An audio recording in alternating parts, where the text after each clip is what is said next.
What's up guys, Guillaume here and welcome back to Pro Segment 2023 for episode number 29 of the bottleneck, which is Black Spoke career mode, and in today's video we shall finish the Giro d'Italia. If you've missed the first two episodes, I would highly recommend going ahead and then check them out, as quite some things have happened in those respective two videos. 15 stages down, 6 to go. Ruben Thompson is currently in the top 10. Could we aim for any higher? I'm not sure, but he triggered his fitness peak and it could not have come at a better moment. Plus 4s and 5s all around except Ethan Vernon, who is sticking to his -2s. But a +5 for Ruben Thompson today. That's all I can ask. All I can ask from him. I had set his fitness peak technically on the second week of the Giro, so I'm a bit sad that it's triggered this late, but at least it's been triggered ahead of the final 4 mountain stages of this race, because this Giro is far from finished. I'll show you the GC really quickly, where we sit in P6, 2 minutes 46 behind Egan Bernal, currently leading everything in his Maglia Rossa of Little Trek, sorry. But the team is here, or at least what's left of it. We did not have a DNF in the second episode, despite many crashes, and hopefully that can carry on to be the trend today. Actually, if we could remove the crashes, that'd be nice as well. We're starting the final climb, the Nijepol, 11 kilometers at an average of 6%. Dylan Hopkins has lost some energy, so has Ruben Thompson, and so has James Fouché, but to be fair, at this point, are we even surprised that I lose energy with my riders? Well, the answer should be no, because this is the Giro and my teammate have barely 70 mountain. But either way, who's leading? Andrea Piccolo, Sivo Monica takes the lead, Joe Domorski, Bauke Mollema, all of them man them. We're going to take a left-hander, and the road should go slightly more uphill. 54 riders left already in the peloton. The stage has done a lot of damage. It's been a very difficult stage, to be fair. We're seeing many names on the floor. Bernal, Merlier, Thomas Glock. I'm not sure that Tim Merlier is going to do anything on that stage, brother. Vive le Tour. Wrong race, but I appreciate the message. Anyone has said Ruben Thompson on the floor? No? I'm sad. I'll paint it for the next stage. I'm going to manually draw on the road. Not sure how one does that. I don't even know if I can actually edit that in the DB. And I don't have time to check that. But I will at one point know if I can do it. Either way, attacks at the front, Sepkus, Marc Soler, Pavel Sivakov. Bernal has not responded, and neither have I. Stellar work by James Fouché to come back on the lead group as we approach the fog, or as we enter the fog here in Nijepol. I don't even know which country this is, but Ruben Thompson trailing at the back of this group, fighting for his life and fighting for his position and his P6 in the GC. Everyone above him, I think, is in the lead group. No! Oh, Guggenot. So Guggenot is going to be today's big loser, because he's about to lose a lot. He's the big loser because he's going to lose a lot. Yeah, cheers, that works.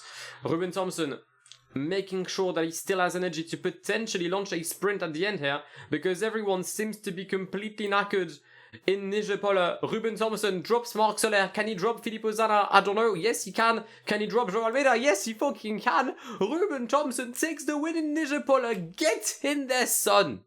Come on. I'm pretty sure that Ethan Vernon does not know how to have a +5. Or just a plus. We're sprinting for Rory. +4 for Rory, and that's only a +1 in sprint? Oh, fuck off. James Fouché is going to take the lead of this train here as Dylan Hopkins steps aside. 5k until we reach Giacova. I still don't know which country that is. Pristina. We started in Montenegro. No, wait, hold up. Am I saying... Wait. Pristina, Montenegro. Yeah, no, that's right. Yeah, I'm pretty sure that's right. God, I'm losing my geography knowledge. That's really weird at my young age. Either way, let's launch the sprint with Rory Townsend. Don't get blocked, brother. He did not. Ethan Vernon? Yeah, no. Just there's no point. There's no point doing the sprints. We are shit. Even Ethan Vernon decided to have a +3 today. That's a mountain stage, and I cannot lie. The final climb terrifies me. The Mont Loftzen, 21 kilometers at an average of 7%, but the first 8 kilometers are at least 12% average. So yeah, sounds like a very nice climb. Sounds like a climb you want to be friends with. You don't. No, clearly. I mean, I haven't cycled in about solid year now. Year and a half. And I don't want to do this. We've got some crashes in this downhill portion. Rory Townsend just hit the deck. Mathieu Burgodeau is saying goodbye to this race as well. So far, so good. More crashes with Michael Woods, Zandro Moresa, Vendrame, anyone retiring here? The answer seems to be no. Christian Scaroni has crashed as well. A lot of riders are crashing.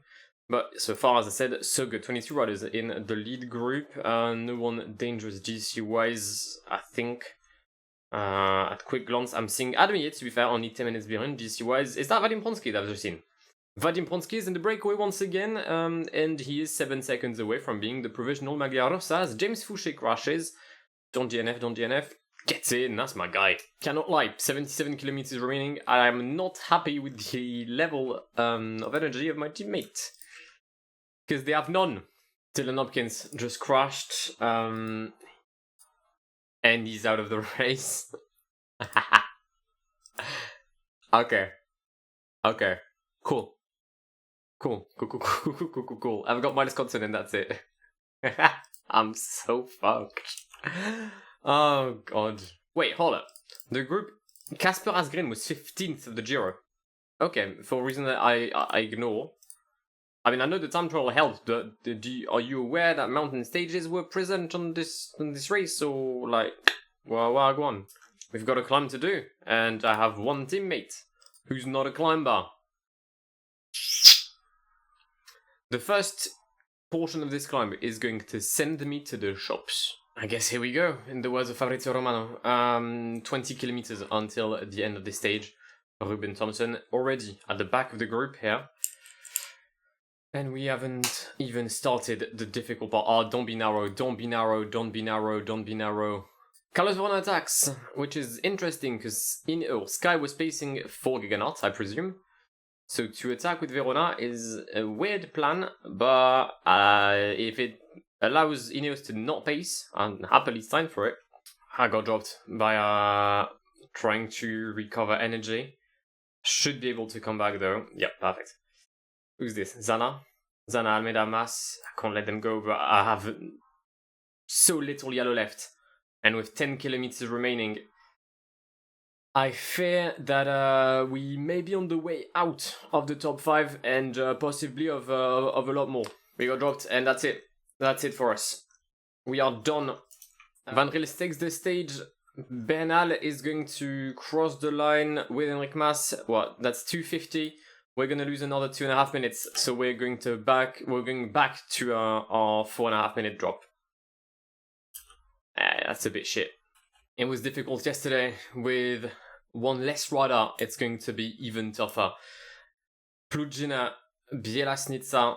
GC-wise, I'm going to show you what happened. The issues or the consequences following yesterday's stage have us back in P6, 4 minutes 19, behind Egan Bernal, who's taken a massive step towards a second Giro d'Italia. Almeida and Guggenhardt have jumped me. Mountain-wise, Adam Yates has jumped me. Best young rider is still Ruben Thompson. For the points, I've completely given up. The aim now is simple. We've got 3 stages left. I'd love to head back into that top 5 because I think that's where I would technically belong. And maybe get the mountain jersey back again, but I'm seeing Adam Yates already in the breakaway, so I'm gonna have to cross a line on that. Well. We start the main climbing aspect of this stage. Who crashes? James Fouché and Ruben Thompson. Ruben is back in the peloton at the very tail end of it, of a group still chasing Adam Yates in the lead. It's a shame I have no teammate again. We are so fucked. And this high rhythm is not only affecting myself, it's affecting a lot of riders. The latest one to drop is Sepp Kuss, who's had a very bad Giro d'Italia. His first taste at leadership in a team that isn't Jumbo-Visma. It's not gone well for the American. I'm not sure getting water here was the wisest of decisions from me, because I expect this group to increase their rhythm, although we did catch Adam Yates, so maybe, just maybe, that's going to initiate a slowdown from the peloton. Bauke Mollema doesn't seem very convinced about said slowdown. Losing James Fouché on a crash has been detrimental more than anything here. Not having teammates is just a massive L on PCM. Through ingenuity, we'll say, we've managed to recover a lot of our energy.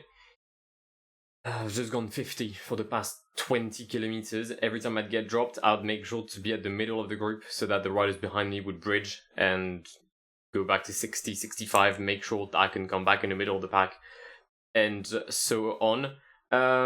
That's exactly what I'm going to do right here, because I'm going to get dropped here. So I'm going to reduce the rhythm. Okay, actually, I didn't get dropped. We're going to catch Lorenzo Fortunato. Derek G is the sole rider in the lead. With 18 kilometers remaining, he has a 4.5 minute lead. So his win seems not given, but in a good position. Carlos Verona has attacked, which is, again, very weird considering your leader is here in Guggenheim. And he seems to be in good shape because he did recover some positions yesterday. But I never know. I don't know. I'm not a specialist or whatever. Adam Yates is going to take more points in the mountain classification to try and chase down Derek G, who I believe has taken the lead. Indeed, he has. Oh, Ruben. Ruben at the back of the group. Ruben at the back of the group. Thompson alert. Don't crash, don't crash, don't crash, don't crash, don't crash, don't crash, don't crash, don't crash, don't crash. He has not crashed. Gets in. Interestingly, there's been some attacks. Molimer's dead, so he can't carry on. I thought no one would chase me down, but they can. People kind of do. They've let Yates, they've let Mas go. That's my main worry, is that they've let Enric Mas go in the break. Marc Soler, why are you pacing? You should let Egan Bernal pace. You should be smarter than this. Come on, Enric. Come on, Mark, sorry. Oh, we are so done.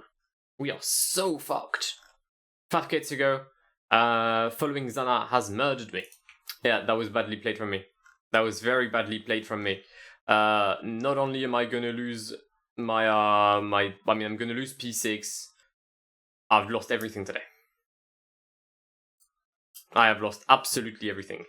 I'm gonna stay to P6, I think.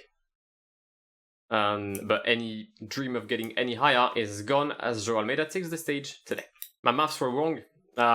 We are not P6 because I forgot about a man called Enric Mas who's jumped us. If I want to get P6, I need to overtake Sivakov. If I want to get back my P5, I need to overtake Filippo Zana. And that's the highest I'll go. So we are in a difficult position. I have one teammate right now that can go over a hill. This is the worst end of the Grand Tour I've ever had. Actually, no, I've lost like 15 minutes on one stage where I was going to win the Tour. And I lost the Tour de France with a 3-minute lead on the final stage. But either way, we are fucked. Can I attack with Ruben Thompson? What does the peloton do? Oh, they let me go. Hold up, we may have found a tactic here. The peloton let us go but did not give us any time for a simple reason. One man has been sprinting for 100k.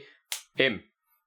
Tao Guggenhardt has sacrificed all his energy to try and retain P8 just so that I could not get a lead.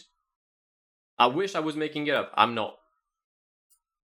So I'm not exactly sure what's about to happen for this breakaway. What I do know is that there is a climb coming up and the likes of Yates, Derek G, all of them, man, them are going to fight for the points. So I'll make sure not to get dropped. Miles Scottson has done a stellar job since the start of the stage. Pacing and pacing and pacing, preventing Ruben from using his energy.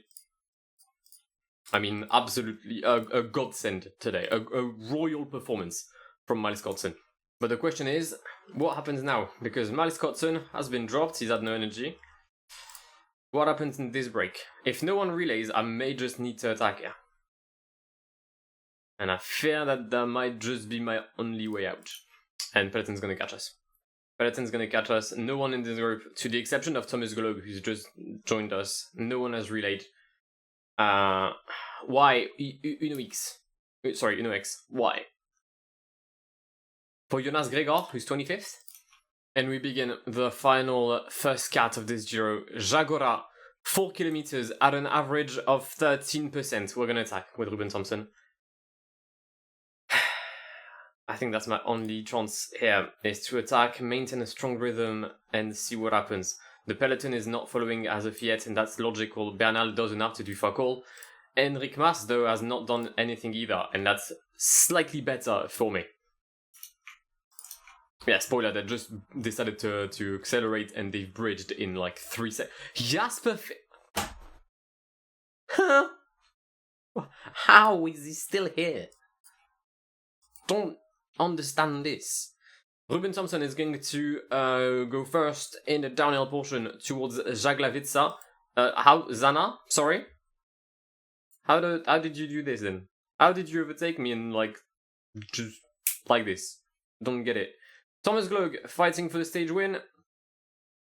And he's gonna get it. He's gonna get the stage win.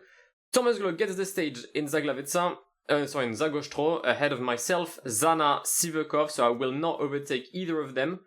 Vadim Pronsky, Almeida, Bernal who wins the Giro. It'll be a final P7 for us. No, P8? Can't remember. I think P8. No, P7? It'll be P7 for us. We kick off this Giro for a final time. I mean, I can't say it's not successful, but the way the events have happened in the final stages do sadden me a bit, I will say. Gorazd de Sarajevo to have one final sprint, a final chance at a win on a mass sprint. I've not had a top 5 except the one stage where I won after the breakaway. Yeah, it's been difficult. It's been quite difficult. We'll bring home the white jersey home. Thomas Glog has not threatened it. Best mountain will be... Hold up. 18... No, we're done. There's no way I can come back on this. Points-wise, can't come back on this. Unless I win the stage, and therefore I'd overtake Sivakov with bonus seconds, we shall finish P7 of this Giro d'Italia. The battle for the final sprint is well and truly on the way. Rory Townsend is leading out Ruben Thompson, who's taken the lead for the train. The fact that we've lost 3 riders definitely did not help in our quest of getting more stages than we did. And right now, Ruben Thompson cannot break apart and cannot just get some space. So I guess it's going to be yet another P7 finish as Ethan Vernon is getting blocked by Kasper Asgreen. And the final winner of the Giro d'Italia is none other than Fabio Jakobsen, who wins ahead of Arnaud Deli, Bini Girmay, Gassa Cortina. And it's not going to be a top 10 because João Almeida is going to beat me on the sprint. Egan Bernal wins the 2025 Giro d'Italia ahead of João Almeida and Marc Soler for because João Almeida doesn't speak Spanish, he speaks Portuguese, so that stat is gone. At P7 for Ruben Thompson, we'll go to what I know. Not bad, but could have done better. Points-wise, Arnaud Deli wins the classification despite a late scare from Fabio Jakobsen. Derek G was not threatened today, and neither was Ruben Thompson in their respective classification. Israel Prometek wins the best team thanks to a late Derek G comeback. Overall, we're going to end up this Giro with 4 stages, and the mountain classification, and the best rider classification. It's not bad. Obviously, don't get me wrong, it's not bad, but I didn't have any ambitions until the first mountain stage the first city stage, where I was able to finish with the top 7. And to be fair, I was in the top 7 and I finished 7th, so I guess in a way it is where I should be. Yeah, I thought I could do better. But either way, that is the end of this episode. Injury-wise, you can see that we are definitely having fun here with Ben Askey, who fractured his hand, Caleb Ewan, who crashed on the Bout de la Mayenne, Dylan Hopkins, who cracked his kneecap, Kellen O'Brien, who cracked his coccyx. So that's mid-June for Kellen, that's mid-August for Dylan, that's end of June for Caleb Ewan, so right on time for the Tour de France, but he may not be in shape. And that's end of July for Ben Askey. Right, I'll have to figure out the fuck I'm gonna do, but we'll figure out things, as we always do. In the next episode, we're gonna have Dauphiné Tour de Suisse. I may just change one of the races and have another variant, because fuck it, I wanna have fun. And then NCs, then Tour de France. In the meantime, I think there should be a tutorial that's uploaded in a couple of days for like mods and everything. The time you're seeing this, I'm on holiday, so if I don't answer the comments directly, my bad. I'll try and do that as soon as I come back from vacancias. But in the meantime, I hope you've enjoyed the episode. If you have, then please leave a like down below. If you want to see more of this save going forward, then feel free to subscribe to the channel if you haven't done so already, and I'll catch you in the very near future. My name is Guillaume. Have an amazing day. See ya. Pass me the funk, get your funk on, girl, and don't you ever let it go. We're getting drunk in here, and what comes next will never know.